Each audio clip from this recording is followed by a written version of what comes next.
Namo tassa bhagavato arahato samma sambuddhassa. Namo tassa bhagavato arahato samma sambuddhassa. Namo tassa bhagavato arahato samma sambuddhassa. Aparutade sangamatassa tawara e sodavanta bamunjantu satan.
So we're all gathered here this afternoon.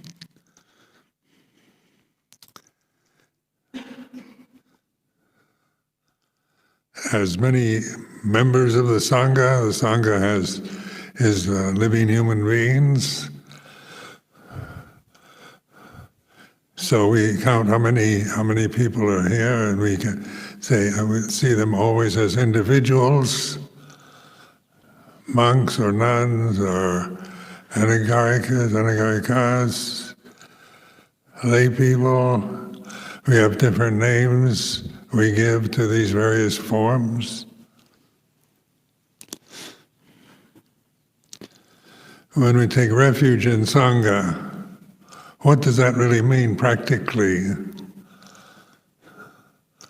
In terms of a real refuge, you take refuge in bhikkhus or in a collection of people or Theravada Buddhist Sangha. Sangha is a word generally used for a group of people, many people together.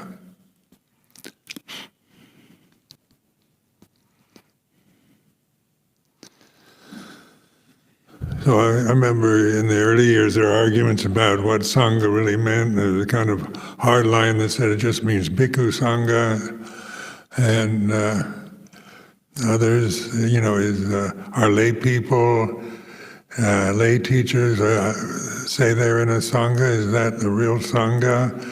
And then we form opinions about what is traditional, what is right, what is, our particular interpretation of the word. But when we take refuge in Sangha, Sanghang Saranang Gacchami, are we taking refuge in the forms of tradition or a particular group of monks or group of nuns? Is it just, is that what we mean? Or is Sangha a much more profound term for one who practices, supatipanno, one who practices well? And this is up to all of us, whatever our position is in the tradition.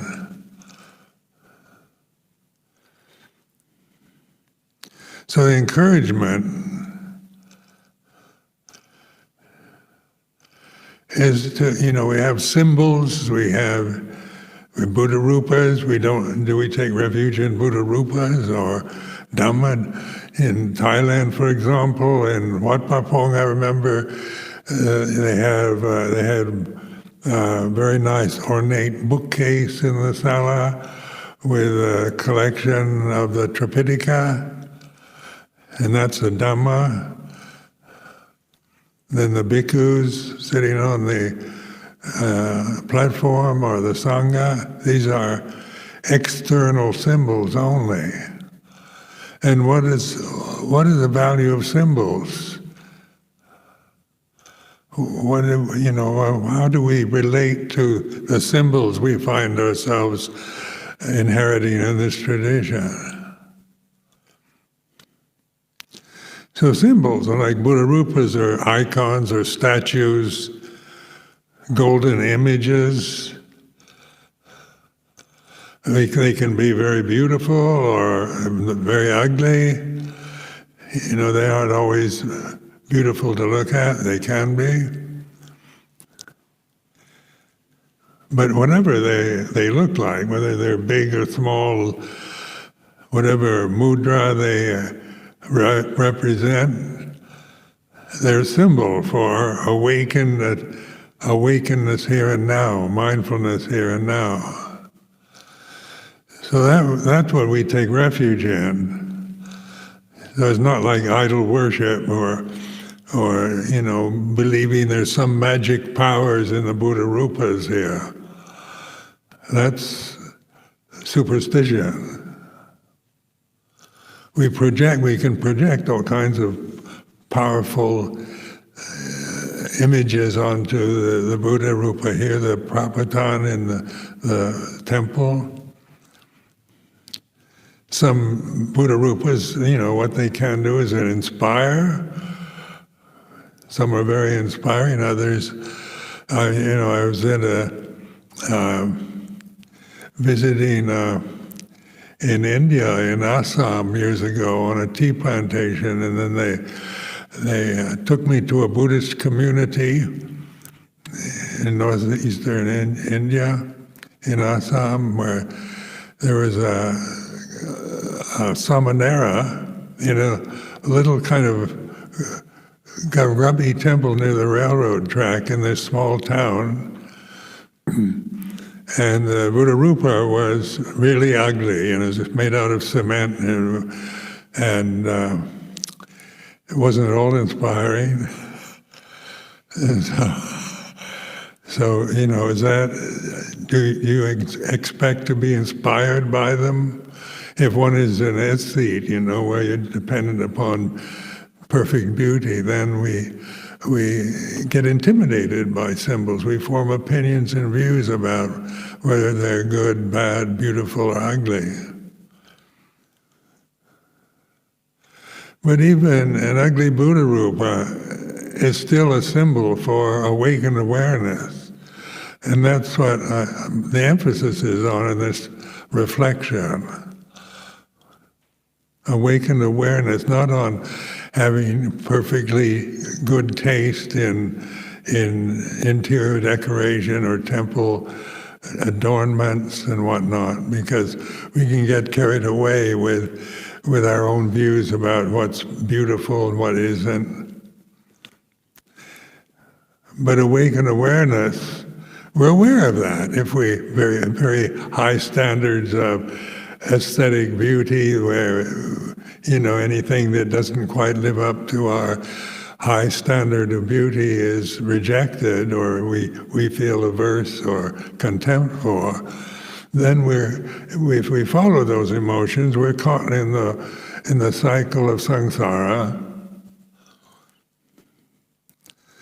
So we have to live in a life, just trying to bend the situations we're in so it meets our high standards of good taste. And that's not liberation, that's not enlightenment. That's just suffering.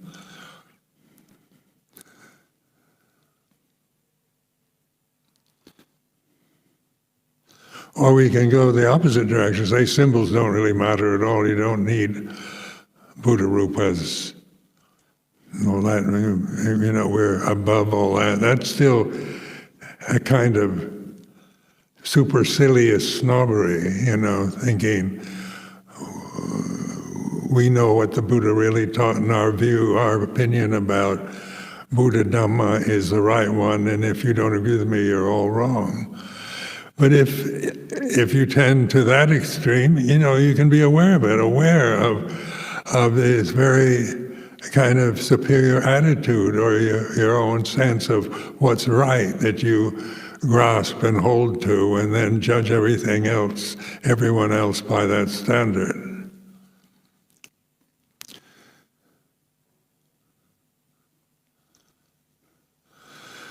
So I received a question about enlightenment. What is enlightenment? And it's a common enough word in this tradition. We talk about enlightenment. What is it? What do we mean by that?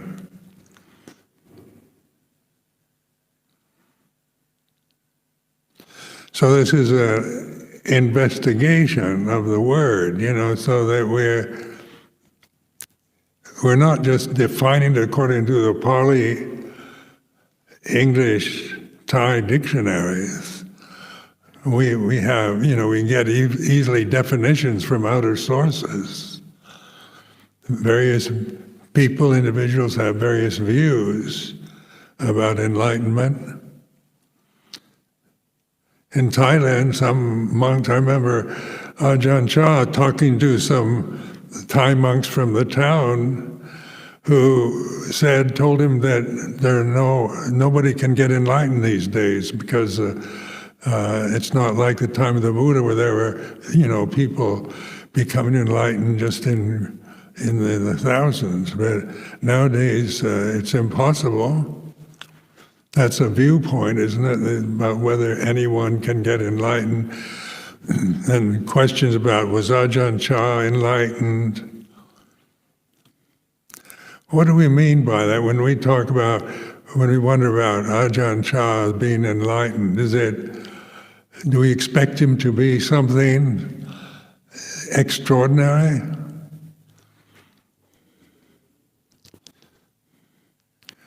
And so, but actually, just taking the word itself, light is a symbol, isn't it? It's the reality. It's enlightenment means seeing clearly, if seeing in the light, seeing the way things are for yourself, not just believing what you've been told or what everyone else believes.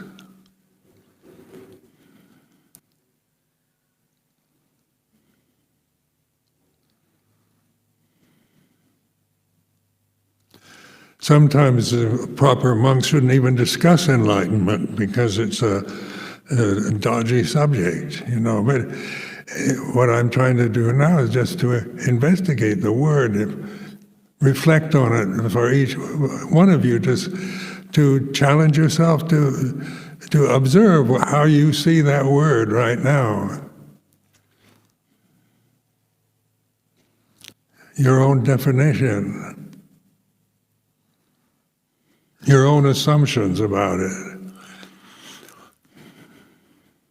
whatever they might be, whether you believe it's possible, whether you think you're enlightened, or I'm enlightened, or Ajahn Chah's enlightened, or we're not enlightened. These are all thoughts that we create. We grasp thinking, we grasp words, we grasp definitions, we grasp symbols. We grasp our sense of righteousness. There's really nothing more difficult than a righteous monk or nun, because they always have to be right, no matter what. But is right a kind of permanent state of being? Is is any human being, living individual, always right? Can we be 100% right as a person, as a senior monk or senior nun? Is that something that is expected or projected onto members of the Sangha?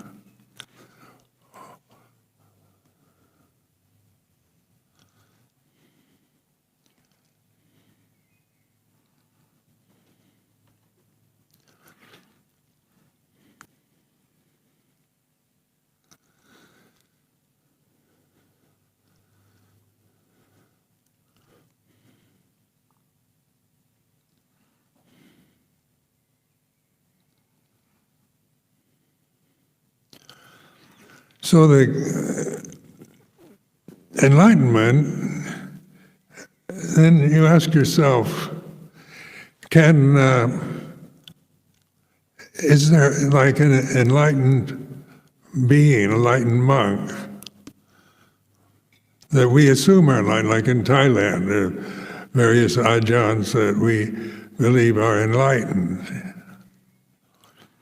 And so, is there a kind of permanent enlightened personality that one automatically becomes?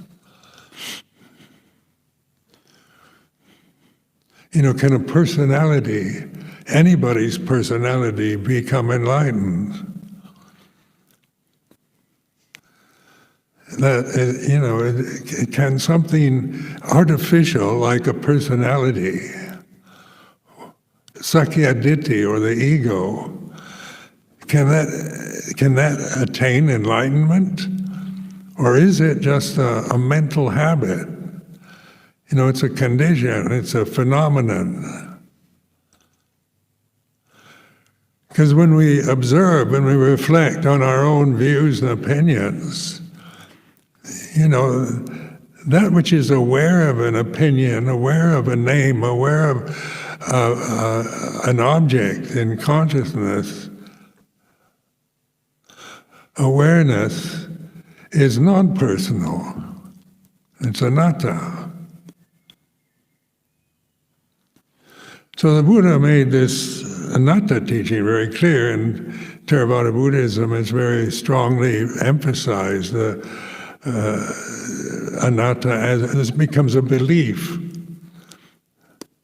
becomes something we believe in because we've read it in the scriptures, and the Buddha's words were about anatta. All Dhamma is not self. So we start investigating what do we mean by the ego, just the English word that's commonly used in psychology, the ego. What is one's ego? We say egotistical, meaning someone's very kind of self-obsessed or self-important. But the ego covers much more ground than just that kind of perception. The ego is an artificial creation that we acquire through our lives. In early life, when a newborn baby doesn't have an ego. It's conscious. It has human form. Can be male or female. But if you ask a newborn baby if it's male or female, it doesn't answer, it doesn't know what you're talking about.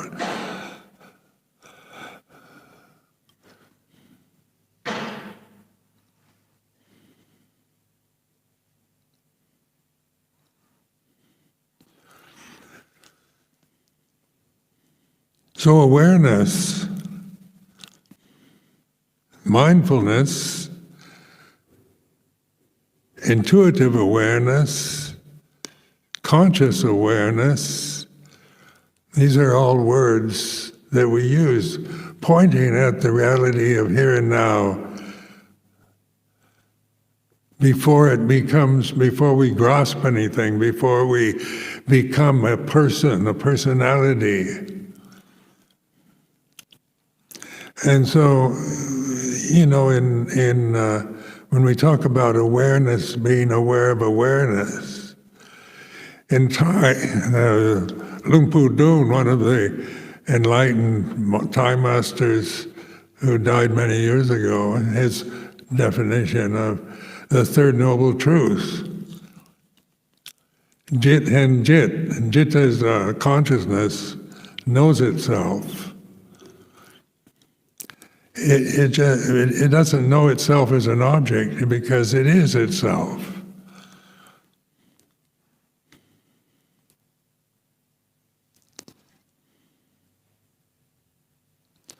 And that's the path to when you have that insight, when you realize through investigation for yourself. You're not just believing me or Ajahn or anybody else blindly, but all we can do is encourage and keep pointing in the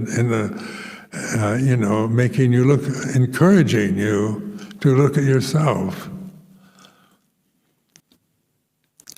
So if there's no personality operating in the present moment, there's silence.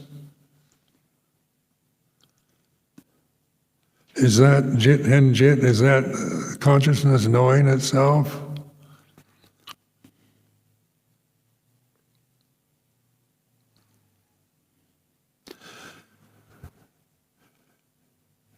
These are questions, and there's no answers.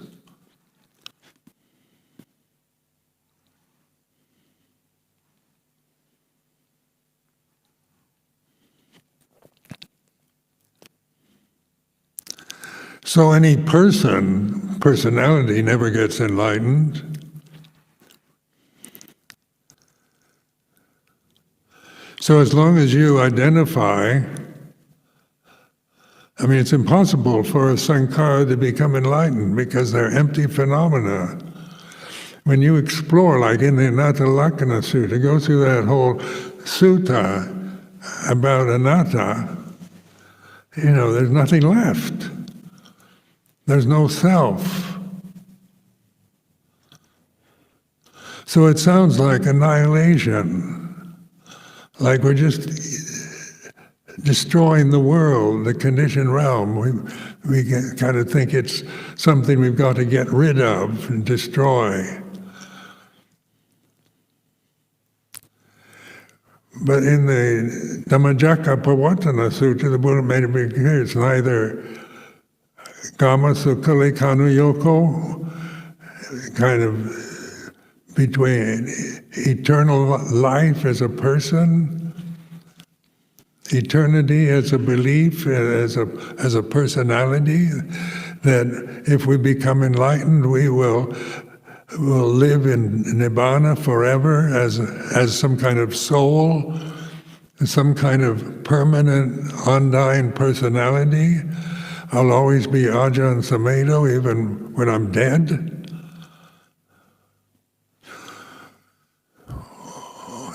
So whether, we think of time, eternity in terms of time as something, a condition that lasts forever. So eternity becomes a word that we use for, someone is immortal, eternal, they never die. That person is imagination.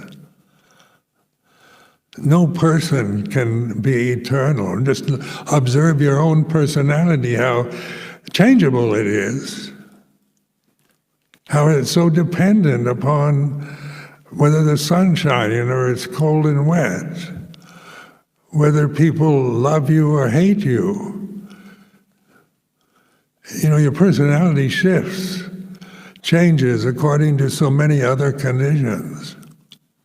But you're aware of that awareness of how fickle your personality can be, how dependent it is on being liked and praised and successful and wealthy and approved of.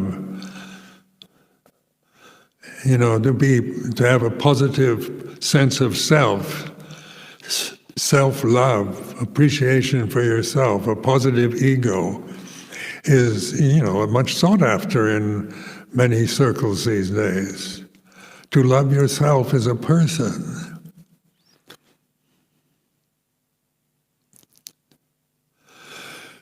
But we're not expected to love our personalities, our sense of ourselves as a person. We take refuge not in some kind of imagined love for my personality, but in Buddha, Dhamma, Sangha, which are symbols like any others, they're words, but they're pointing not at any one, single one as an enlightened person. So they're to be reflected upon.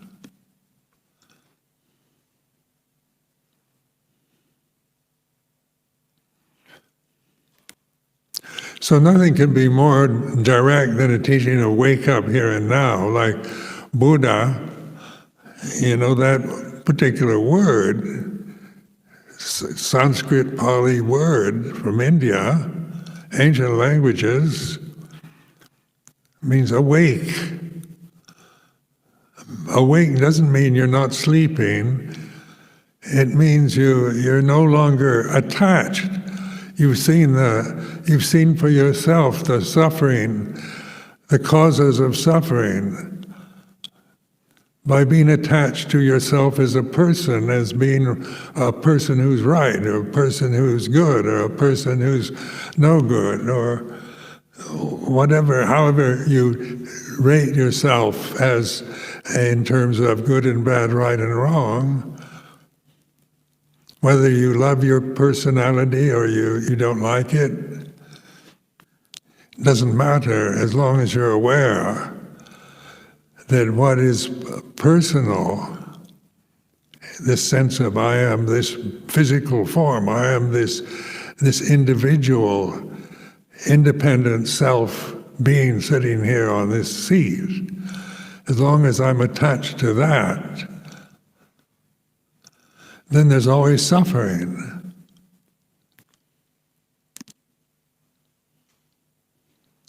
Because attachment, clinging, blindly grasping conditioned phenomena is the cause of suffering. So awaken awareness. You see, you don't just stop grasping when you awaken, but you observe the suffering, how much one suffers when you're grasping a sense of your separateness, of yourself as a personality, of your position in the Sangha, of your position in the society.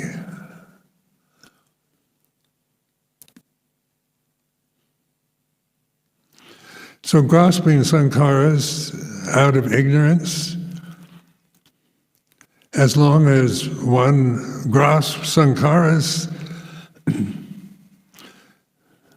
the result is always going to be suffering, some kind of suffering. It can't be otherwise, because sankharas are terribly disappointing, even at their best, because they don't stay at their best. Sankhara, very nature is impermanence, to change. The law of karma, what is born dies, what begins ends. So there's no enlightened sankharas.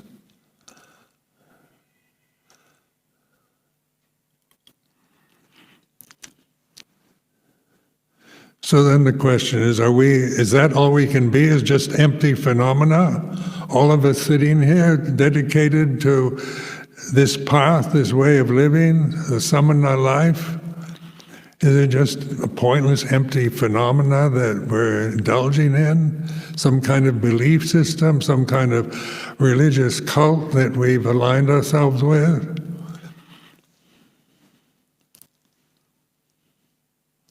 Because there's so much media available about religious cults and belief systems, stories that we assume are always right. Stories we've been told since we were very young children, like what is cultural conditioning? But a story about what your parents believe is, for, say, someone like the American way of life. The stories that are part of a cultural identity, whether you're British, American, Thai, French, doesn't matter. You get different stories, different emphasis, but all they are stories,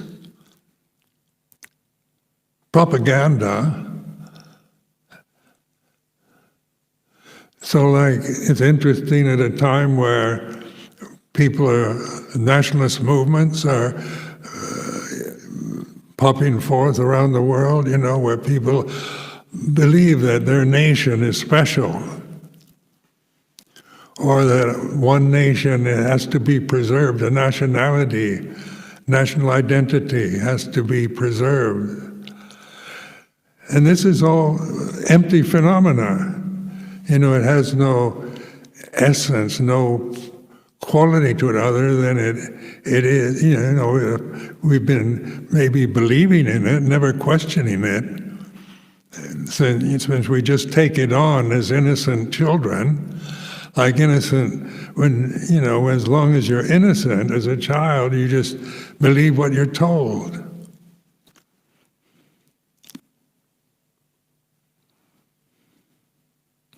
So then there's different problems between nations, fighting each other, whether you're French or German,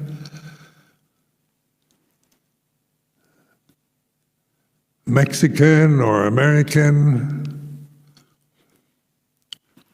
One time I asked Ajahn whether, because North America includes Mexico and Canada, so I asked him, do you consider yourself American? And he said, no.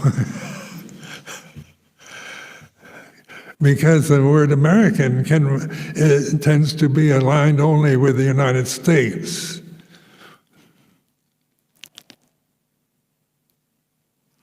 But there's South America, North America, and it's just a word given to continents that,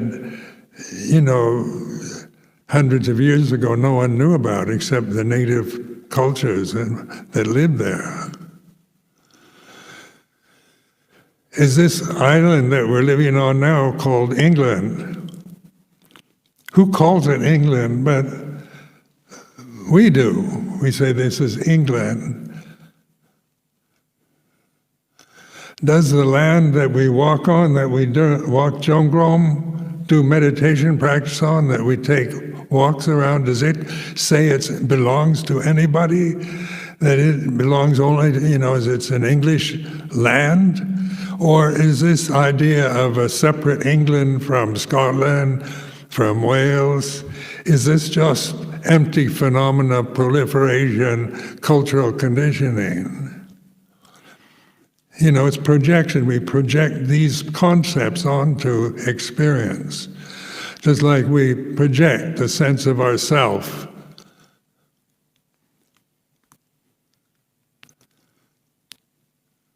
We create images by believing certain monks are enlightened and other monks are not enlightened. But what is enlightenment? And the reality of it, is it just an empty word that is meaningless? Or is it a directional sign? What is it pointing at? And then we have to look at ourselves. If we're looking for arahants or perfectly enlightened masters through external sources, we might believe in somebody's enlightened, or we might have all kinds of doubts.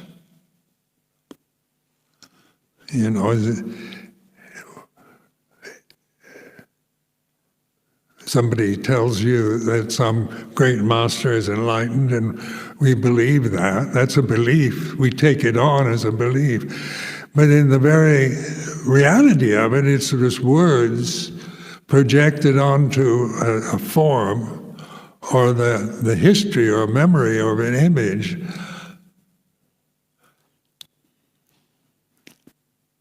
So we're looking at the way things are rather than how we've been told they are, or assume they are, or believe they are.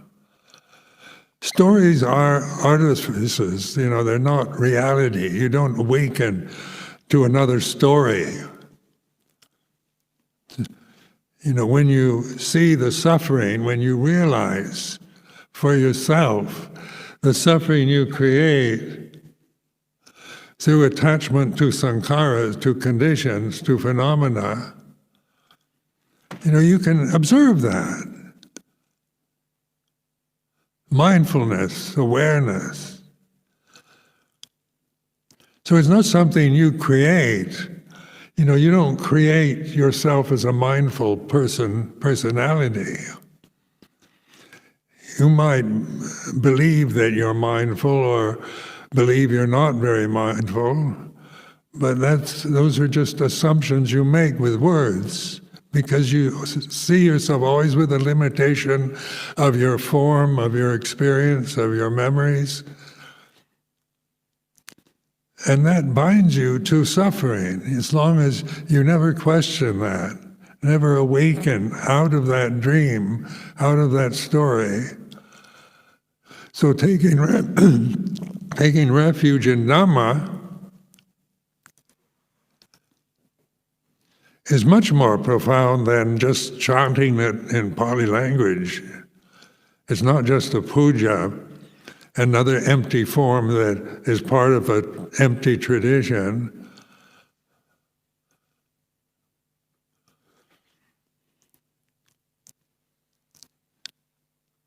Because what the Buddha is pointing at is not at forms, not at beliefs. There's nothing to believe in, really, in Dhamma. You don't believe in it because you don't quite know what it is as a phenomenon. Can you point it out? Can you define Dhamma when you take refuge in Dhamma? Is Buddha, is that, you're taking refuge in some kind of magical story about the Buddha nature in the universe? You can kind of imagine,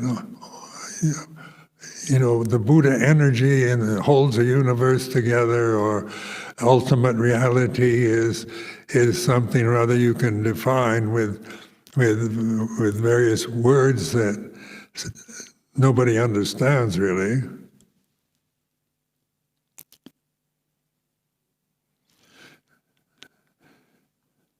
So it's awaken, wake up, look, observe. This is a gift of our humanity, is that we can do this. It's possible for, the Buddha of the traditional Buddhists, Gautama the Buddha of ancient India, was a living example of a human being who broke through the illusions of his personality, his cultural conditioning, his own language and belief systems of the time. Not by rejecting them or criticizing them, but by seeing that anything that arises ceases. Anything that is born dies. So we have these words, like sankhara, in this tradition we use that a lot. Condition, phenomena.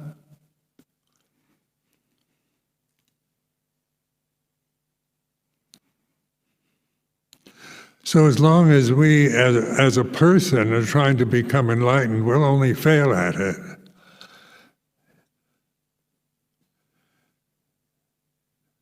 No matter how serious you are trying to become an enlightened person, you only fail.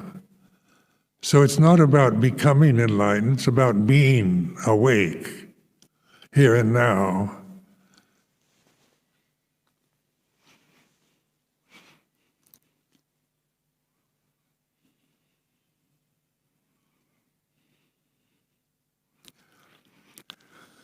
So when we talk about enlightenment, there is enlightenment, but enlightenment involves seeing the awakened conscious awareness here and now. So it's not something remote or in the future. It's not about practicing hard so 10 years from now you're enlightened. That's still, Sakya Ditti.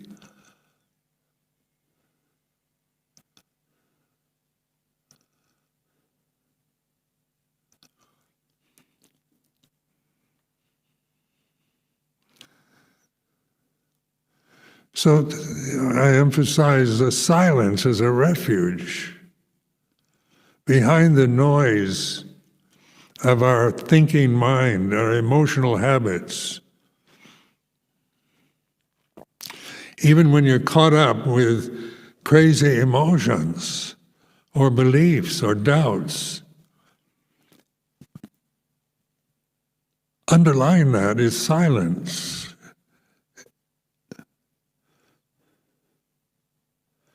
Because awareness doesn't have a language.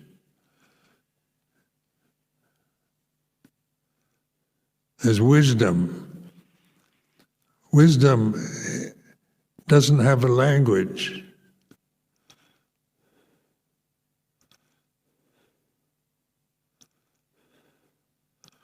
Languages are all sankharas, but we can use symbols, we can use Buddha rupas, we can use traditions, and that's up to us. That's the encouragement. It's not about a cult that you have to believe, and if you disbelieve, you're a heretic or you have to leave. But the encouragement is, if you don't believe what I'm saying, at least you can be aware that it's like this. Not believing is a sankhara, can be an emotion, a feeling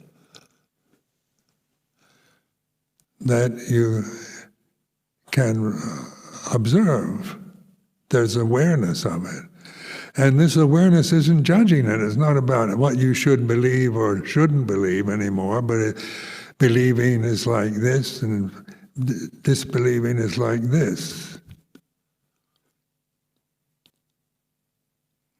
And when you patiently go through the fetters that bind you to sankharas, as you trust more in your awareness as your refuge,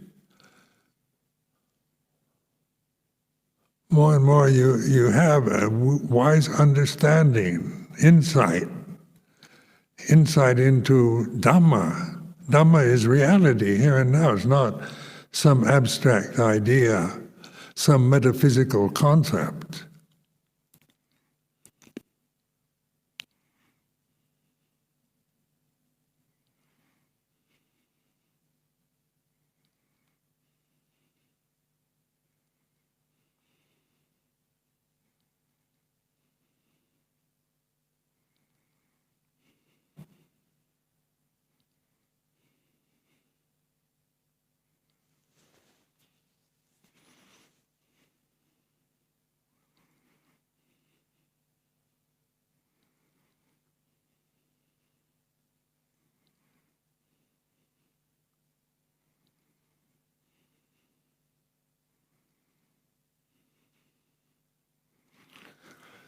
So what is enlightenment?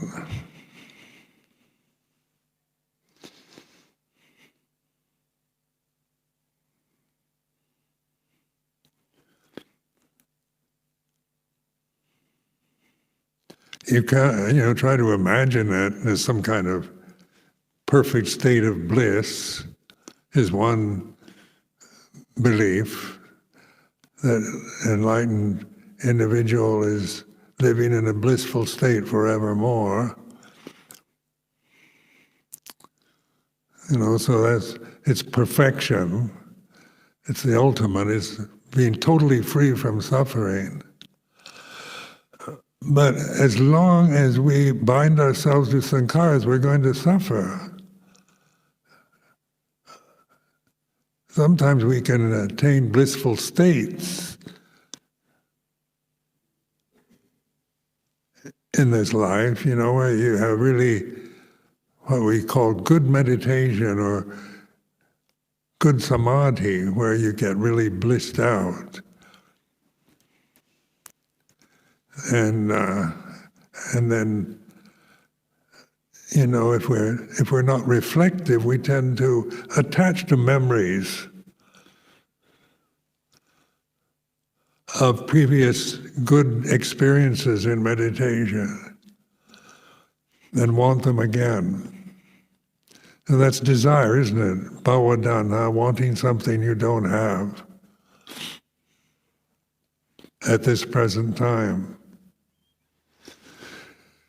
So awareness here and now means that whatever we experience, whether we're absolutely miserable or doubtful or angry or jealous or frightened,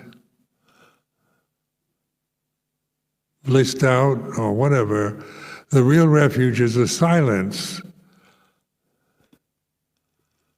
that underlies all those states that arise and cease.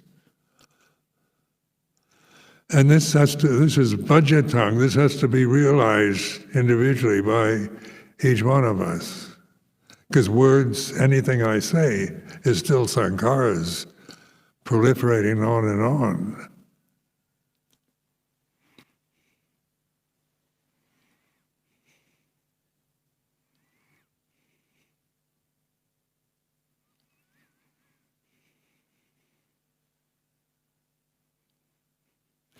I remember reading a quote in the Visuddhimagga years ago. I forget exactly where, or even whether it was the Visuddhimagga, but it was a quote saying, "There's a path, but nobody's on the path." And I thought, that's depressing, Here, I joined the Sangha to get on the path, and nobody's on it, according to this quote. But then as you investigate, as you begin to realize Dhamma for yourself, you realize that somebody, a person, can't get on the path. So as long as we believe we are the person we believe we are, we never question it. Am I Ajahn Sumedho all the time? So I even ask myself this question. When is there no Ajahn Sumedho? And so, I assume, with a name, a title, and so forth, that I'm permanently Ajahn Sumedho 24/7. That, I'm always the senior monk or whatever, my position in the Sangha I'm very identified with as a person. And is this personality of mine, is there a permanent quality to it that is with me all the time? And so by investigating, by examining suffering and its causes, I began to see that, Ajahn Sumedho is a sankhara, it was a title given to me by someone else, and that the sense of being Ajahn Sumedho arises when somebody says Ajahn Sumedho, or I start thinking I'm Ajahn Sumedho. But other than that, there's no Ajahn Sumedho. There's awareness, consciousness.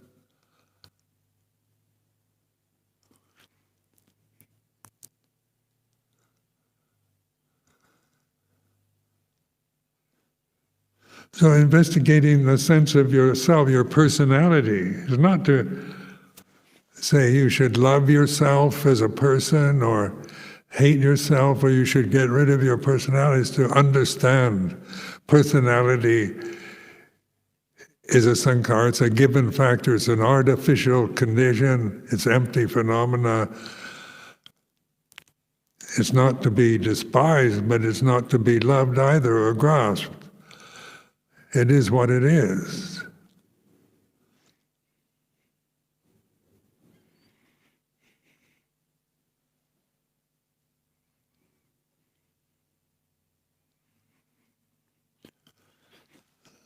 So I offer this as a reflection for this afternoon.